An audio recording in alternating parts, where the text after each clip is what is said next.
Welcome to the Hair Loss Show. Dr. Russell Knudsen and Dr. Vikram Jayaprakash discuss issues relating to hair loss and the medical and surgical treatment of hair loss in both men and women. Hi everybody, welcome to the Hair Loss Show. Vikram, I think one of the great pleasures we've had about doing these series of videos, and we're getting up towards 60 now, is the amount of feedback we're getting from our audience. Absolutely. And they've been wonderfully supportive, but also obviously thirsty for knowledge. And really that was the whole point of the show, was to try and answer some of the thirst for knowledge that we can, which means we would like to respond to the things that are worrying or intriguing our audience. So today's episode is about us answering some of the commonly asked questions that are coming across. So we, as most of you know, we put up a video saying submit your questions, and we were overwhelmed. Inundated, yes. I think is the word we would describe. Yes, we were. Yeah, we were only expecting a dozen or so. I think we got over 200 questions. So thank you very much for that. We may not get through all of them. We certainly won't get through all of them today. We'll get through as many as we can, but it's given us a lot of food for future episodes. We can always come back and readdress this, and potentially, do another Q&A session as well. I mean, obviously the goal here is to give people the information they're seeking in a concise and clear manner, so that they can get through that often confusing maelstrom of information that exists on the internet. Yeah, absolutely. So we'll take these questions, just got them here, and we'll take them one at a time. Right. Some of them are quite quick. Okay. Some of them may need a bit more in-depth explanation. So first question, will minoxidil make my hair thicker? And is minoxidil only for male pattern baldness or thinning? So yes, well, minoxidil is a hair stimulant. So the idea is actually stimulates hair growth, so they're trying to increase the shaft diameter and also trying to increase the growth cycle of hair.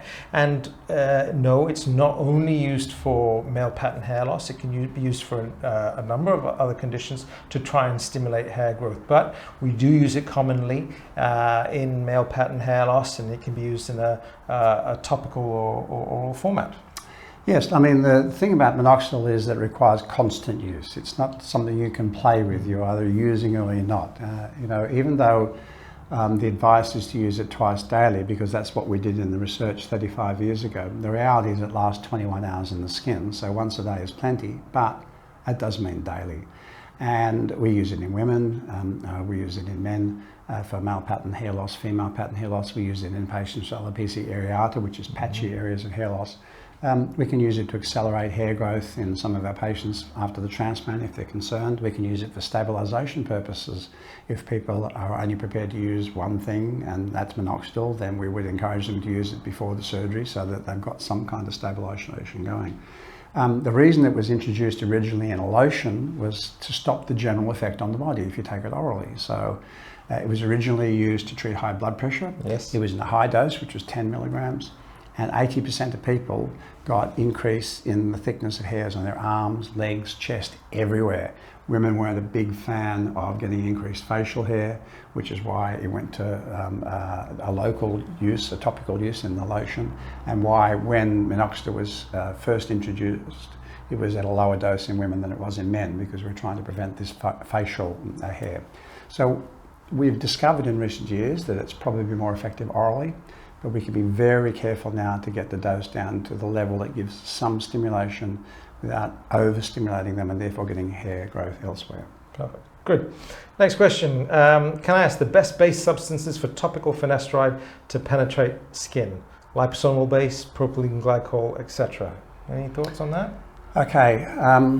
The thing about the base for finasteride is that propylene glycol was used as an emollient. It's diluted in alcohol, 70% alcohol, and used as an emollient. So that really by itself isn't designed to increase penetration. People use things like retinoic acid to increase penetration into the skin. Caffeine as well, isn't it? Caffeine, that's right, to try and increase penetration in the skin. Short answer is, if we're talking about topical and we're talking about finasteride, if you're using 0.1%, for example, of finasteride versus 0.25% of finasteride, Do you need to add something to help the 0.1%, penetrate better, or do you just need to use 0.25%? I mean, the short answer is, I don't know. I don't think there is a best base. I mean, people have their favourite formulas that have it. Propylene glycol is potentially irritating and greasy, which is why most of the topical solutions now don't use propylene glycol anymore, even though it was the good stabilising agent back in the day. So they're PG free now, and they make them up with different bases. But I think that the penetration through the scalp is going to be sufficient, without using an extra add-on to do it for most people. Why do people do it? Well, more in hope, really, I think, than in expectation. I think the short answer is don't overthink the chemistry there. Either if the dose is not right, if it's not effective, then change the dose. That's the easier one. Retinoic acid can also irritate your skin and make it more sun sensitive. So, everything has its cost. Trade-offs, yeah. Perfect. No, that's good. All right, next question. Finasteride is known to increase testosterone by 10 to 15%. We're not sure about that sort of level of change, but I believe a portion of this may aromatize to estrogen. Can a male who has elevated blood testosterone levels and elevated above normal estradiol levels take finasteride safely? In other words, are symptoms like gynecomastia something to worry about? I think the short answer to that is that we don't know. It seems to be individual. If I can have the pen. The best way to describe this, people, is to show you what's actually happening. So if you look at the way testosterone goes in the body, it can go in this direction through 5-alpha reductase and end up as DHT, okay? And that's the pathway we're trying to block in baldness. But testosterone can go in this direction through a different enzyme pathway called aromatase and end up as being estrogen. So this is what the question's about. If we lower DHT and we raise T, are we then going to get raised query, are we going to get raised estrogen? And the short answer is uncommonly, maybe yes. So what happens is that the aromatase pathway gets upregulated by the constant increase in testosterone. Now, the most clear example of this happening is in athletes who are artificially boosting their testosterone and androgen levels by taking anabolic steroids. And are higher than the normal population of those particular athletes got some gynecomastia. So that's if they're pouring more into the central component there. It's it can go both. But we're not talking 10 to 15% increase in testosterone when we're talking about this. We're talking hundreds of percent increase, right? So the short answer is it'd be pretty unusual. The other thing to remember about gynecomastia is it naturally occurs in the population. It naturally occurs in 1% of men. Naturally occurs in 1% of men without anything in the system. So whether taking a small dose of finasteride with a small effect on increasing the testosterone level is enough to upregulate this pathway to produce increased estrogen is highly debatable. Yes, because I also think, the dose of finasteride that we're using for male pattern hair loss is not sufficient to cause this sort of movement in testosterone levels as well. So, no, I think that's good. All right. Is there any compulsion that if I take finasteride that I have to use minoxidil for good results, or only finasteride will show results? All right, so let's just go back through the consequence of this. That if the figures at 1 year for finasteride, for stabilisation, just using finasteride, 86% 1 year stable, 83% at 2 years stable, 64% at 5 years stable, okay? So there's a drift off over time. We don't know what the 10-year figure is, but it could be 50%, for example. I'll just put that there as a possibility. All right, so basically it lowers it enough for a lot of people, but not quite enough for some. So for the people that aren't completely stabilised, they're being slowed down. So in that situation, in the short term, adding minoxidil in the first year or two, unless you're really trying to boost hair as much as you can, probably not going to make a lot of difference. But later on, it may be something that's worthwhile. So often if patients are trying to keep their treatment regime affordable and simple, they'll start with one, which would be finasteride, for the first couple of years when we know it's got a very high hit rate. And then if it seems to be drifting off a bit, we can always add minoxidil in then. So I wouldn't say it's necessary, and we don't start everybody on it. Basically, the numbers for finasteride for stabilisation are very good. The numbers for improvement, right, for finasteride are 18% significantly improved at 1 year, 36% at 2 years. So this is where you get into the figures where you might want to think about minoxidil, because if you're saying, so you're telling me if I just take finasteride alone, the best I can expect at 2 years is maybe 1 in 3 chance that I'll get significant improvement. The answer is yes, based on the evidence we have so far. So in that situation, if people are really, really keen to increase their chances of improvement, then I would suggest they add minoxidil. Good. All right, here's a question that might be contentious. Is generic finasteride as good as branded finasteride? Okay, and the answer is depends. So what I would say is this, that in certain countries in the world, Australia is one of them, there are very high standard requirements for making generics.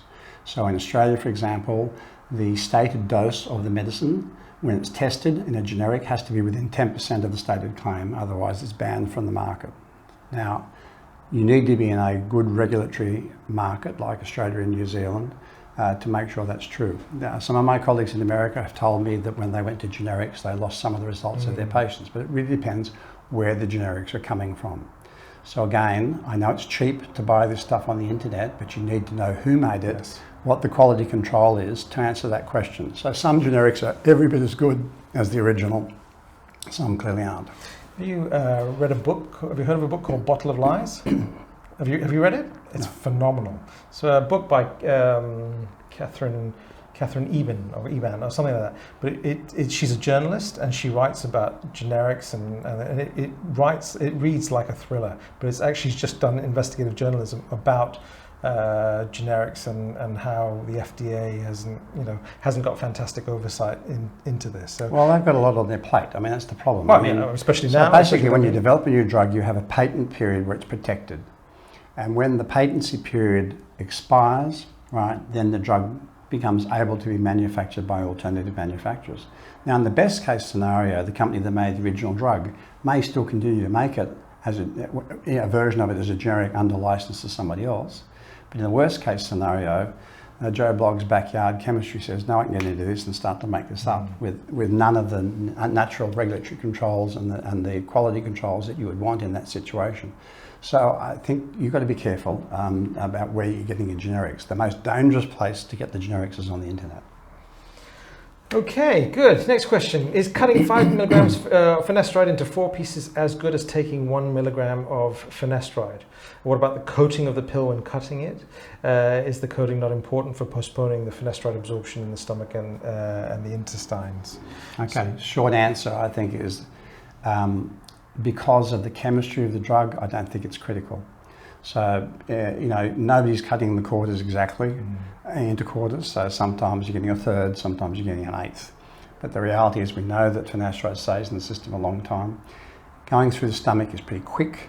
The acid degradation that we're talking about in the stomach is unlikely to make a big difference because we used, for a lot of our patients, for cost purposes, we used 1/4 for many years, pretty much until the generics came into the marketplace. We had a lot of patients on 1/4, and I have not been able to see any difference between the patients' responses that were using 1/4 versus using the 1 milligram. I think the thing is not to stress out, because one day you'll have 1 milligram, and the other day you may have 1.5, 1.8. It's not Doesn't matter. It washes out and it evens out over a period of time. So, and especially if you're only taking 1/4 3 times a week, all the more reason. So I don't think worrying about cutting it is going to be an issue.